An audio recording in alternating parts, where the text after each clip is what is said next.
Isn't it Facebook's job to better protect its users? This is the most intense public scrutiny I've seen. Facebook collects the call and text histories of its users.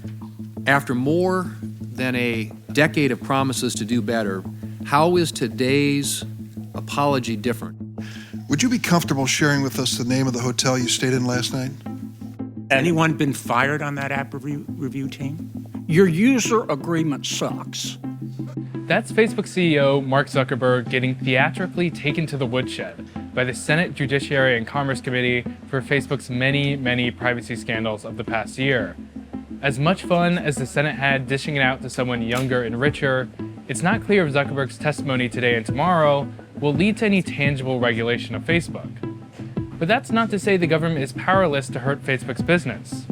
In 2011, Facebook settled with the Federal Trade Commission over another privacy controversy, entering into what's called a consent decree. That decree lasts for 20 years and requires Facebook to protect the privacy and confidentiality of its users' information, among other things.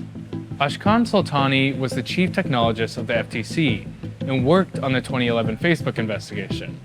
It's kind of like probation, if you think about it in the legal system, where the company is on probation for doing something problematic, and then during this probation period, if they violate the rules of the probation, at that point there's an additional action which can incur fines or fees, etc.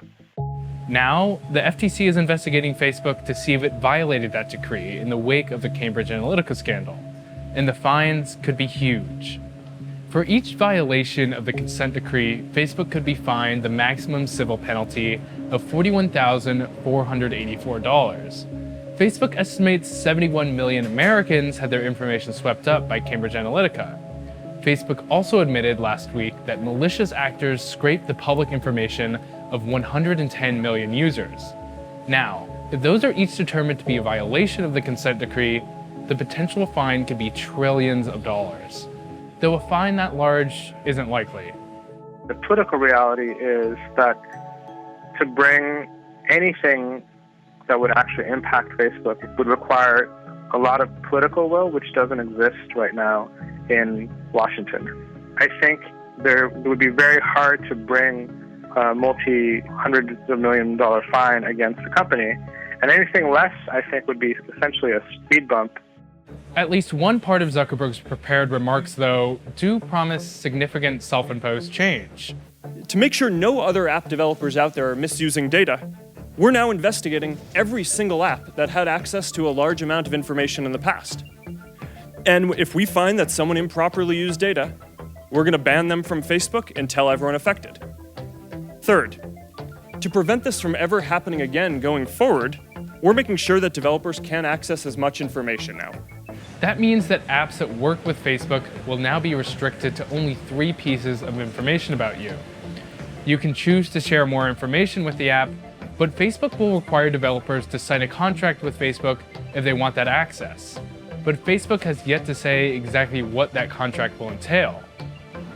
To Facebook's credit, that would mean a lot less information being shared about you than apps can get on other platforms.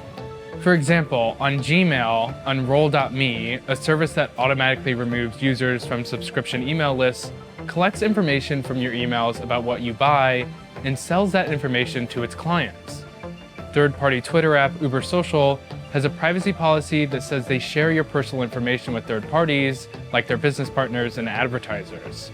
And Twitter's own user policy says they, quote, may also share information with other companies. But Facebook's promises aren't ironclad. That's why Zuckerberg was hauled before the Senate in the first place.